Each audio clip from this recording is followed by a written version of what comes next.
Do you care about the environment? Do you want to save the world? Do you want to be a good person? Well, guess what? I've got the solution for you. You don't have to accomplish anything in life. You just have to buy this stock, FuelCell Energy, and you'll automatically be a good, warm-hearted person that's trying to save the world. Welcome back to Strongman Personal Finance. In this video, we're going to review FuelCell Energy stock because apparently this company is the future, bro. Now, I watched a video about what they do, and basically they just convert energy into hydrogen. And when you burn hydrogen, basically there's no carbon emissions, okay?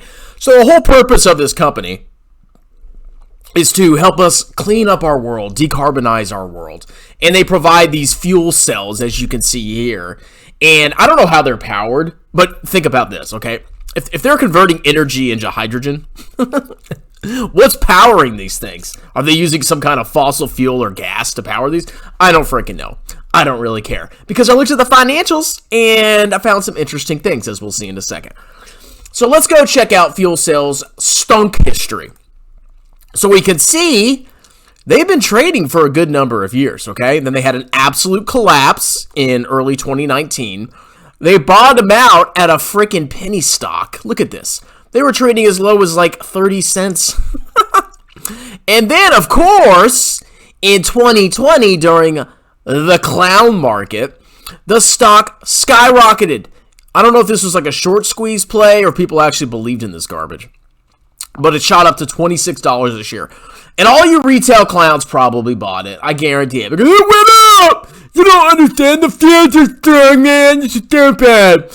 And then, of course, it collapsed. And now it's trading at $3.48.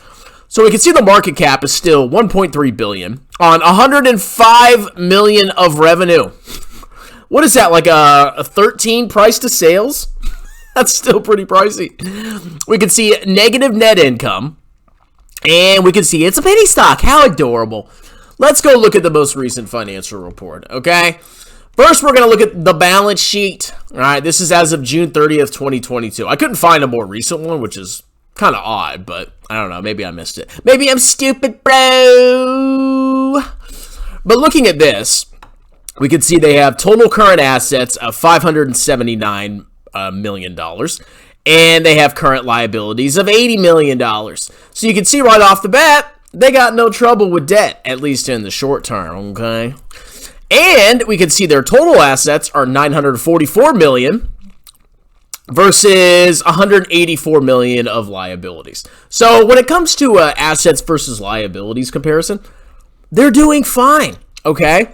And we can see basically over a 9-month period, their current assets have increased by roughly $30 million. And their total assets have increased by roughly $60-70 million. So they're adding assets, and they're adding assets at a faster pace then they're adding liabilities. That's a good thing, right? I mean, that must indicate they're a profitable company. Well, not quite, okay? You go down and you look and you see their equity. This total equity, stockholders' equity, tells us how their equity has grown. There's basically two ways you can grow equity. You can have contributed capital, investors putting money into the business, and you can grow equity by actually having profit and loss from your business operations. Ideally, as an investor, you want equity to go up because the business is making money instead of equity going up or assets going up because of people just putting more money into the company. So we can see here, the common stock has gone up, okay? It's got a par value of 0.001, which is why common stock only went up by 2 million, but there was actually a lot of shares issued, okay? What is it? 30 million shares roughly have been issued. In 9 months, okay. So we can see additional paid-in capital has gone up. So if you see common stock and additional paid-in capital, these two right here, if these two are going up, that means there's capital being put into the business. People are investing money into the business, and that's diluting the shareholders. We can see the accumulated deficit has also gone more negative. Their accumulated deficit over 9 months has increased by, what? A very significant amount. looks like almost $100 million. So in the course of 9 months, it looks like they've lost $100 million. Okay. So their equity has grown. That's true. Their assets, their current assets have gone up. Their total assets have gone up. They've gone up faster than their liabilities. Their book value has increased. But how has their book value increased? Simply from capital contributions. That's it. And even with capital contributions, they've still packed on debt. But overall, from a balance sheet perspective, they could literally take their cash, at least as of July 31st, 2022, and they could pay off all their debts and still have cash left over. But they're not going to do that because I suspect they're burning cash. So overall, the balance sheet's fine. I mean, you can dilute to kingdom come. And as long as people keep giving you money for your shares, you're going to be good. Now, let's see. So they have 500 million shares authorized. And they have, at least as of July 31st, they had almost 400 million outstanding. So they can theoretically issue 100 million more shares without, changing the corporate charter, without amending the corporate charter, or, having a vote to allow more shares to be issued. So I could definitely see more dilution going on in the future.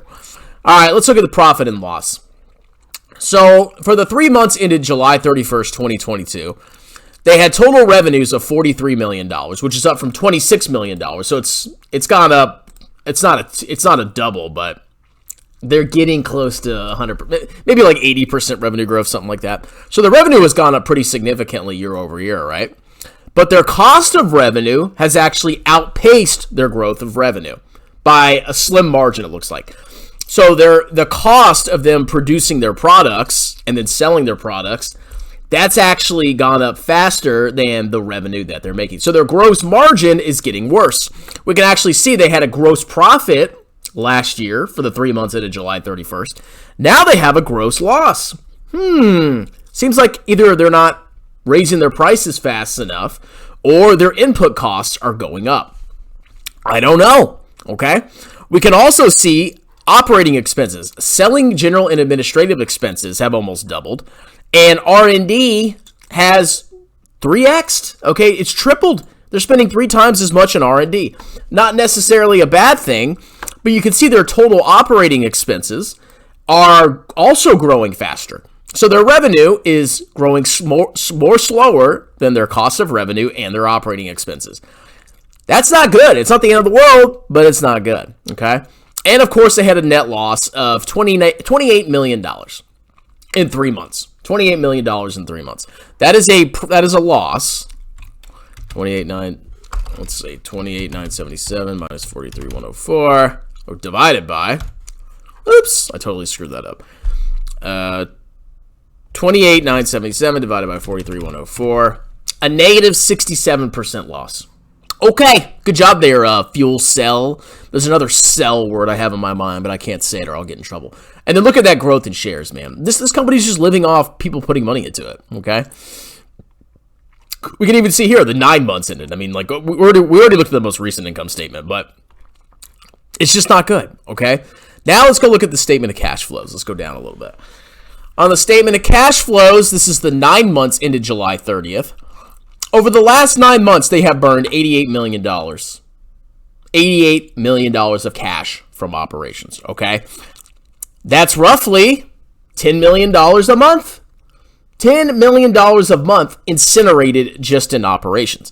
But that's not all. They also have to do capital expenditures to maintain their assets, yada, yada, yada. And we can see they spent roughly $40 million in capital expenditures. So their free cash flow is like negative, let's see exactly what it is. 88088 plus 15790 plus 23693. Their free cash flow is negative $127 million, okay? Their free cash flow, I think, is probably greater than their revenue, okay? So their free cash flow margin has got to be like negative 250% or something like that. Something absolute, maybe negative like 150%. It's pretty freaking bad, okay?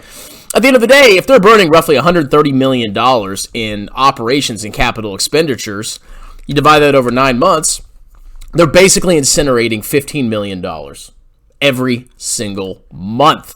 So you can kind of go back to the balance sheet. You can say, okay, I mean, if they're burning roughly $15 million a month, how long could their assets really last? Well, if you just look at the cash by itself, I mean, 15 million divided by 456. Okay. I mean, they're going to have plenty of leeway. 30 months, basically. If you just look at the cash balance from July 31st, they would burn all their cash with operations and capital expenditures in about 30 months. So there's no imminent risk of bankruptcy, okay? And they can always improve their margins and their cash flow can get better. But at the end of the day, I see expenses rising faster than revenues. I see massive share dilution. I see $15 million of cash being incinerated every single month. This isn't good, okay? This is not good at all. Let's look at the financing. Oh, proceeds from sale of common stock and warrants.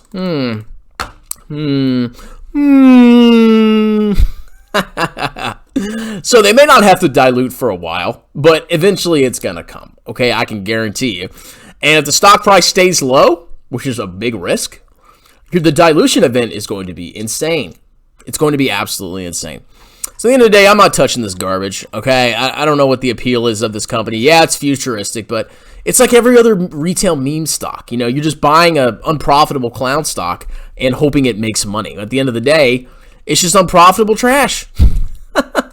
Look at that. In 9 months, their accrual basis of accounting, they lost $105 million. It's like, oh my God. All right, that's it. FuelCell is not a buy. Cheers!